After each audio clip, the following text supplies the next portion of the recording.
የተወደዳችሁ የኢቫንጀሊካል ሚዲያ ኔትወርክ ተከታታዮቻችን እንደምን አደራችሁ። ይህ የኢቫንጀሊካል ሚዲያ ኔትወርክ ነው። የምንገኘው ደግሞ በጅማ ከተማ ነው። እዚህ ጅማ ከተማ የተገኘንበት ዋና ምክንያት ደግሞ የኢትዮጵያ ገነት ቤተክርስቲያን ጠቅላላ ጉባኤዋን ታደርጋለች። ጠቅላላ ጉባኤውን ለመዘገብ ኢቫንጀሊካል ሚዲያ ኔትወርክ እዚህ መገኘቱን ትላንትና ወደ እናንተ ማድረሳችን ይታወሳል።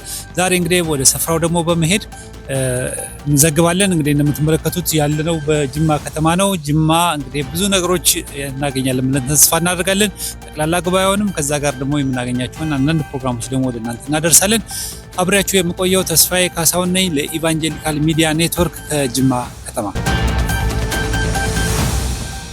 ተመልካቾቻችን አሁን እንግዲህ ጅማ ከተማ የሚገኘው የገነት ቤተክርስቲያን ነው የምንገኘው። ከጀርባ የምትመለከቱ የጠቅላላ ጉባኤ አባላት በሙሉ ወደ ጉባኤው ለመግባት ዝግጅት ላይ ይገኛሉ። ከዚህ በኋላ እንግዲህ ገብተው የዛሬው የጠቅላላ ጉባኤ 31ኛው የኢትዮጵያ ገነት ቤተክርስቲያን ጠቅላላ ጉባኤ ይጀምራል። እንደምታዩት ደግሞ የቤተክርስቲያኒቱ አባላት እንግዶቻቸውን ለመቀበል እንደዚህ በደመቀ ሁኔታ እየተጠባበቁ ይገኛሉ። እዚህ ስፍራ ላይ እንግዲህ ከጠቅላላ ጉባኤ በተጨማሪ ሌሎች ፕሮግራሞችም እንዳሉ ትናንትና የቤተክርስቲያኒቱ ፕሬዝዳንት ፓስተር ታምራት ነግረውናል። እሱን ሁሉ እየተከታተልን ወደ እናንተ የምናደርስ ይሆናል። ተስፋዬ ካሳሁን ነኝ ለኢቫንጀሊካል ሚዲያ ኔትወርክ ከጅማ ከተማ።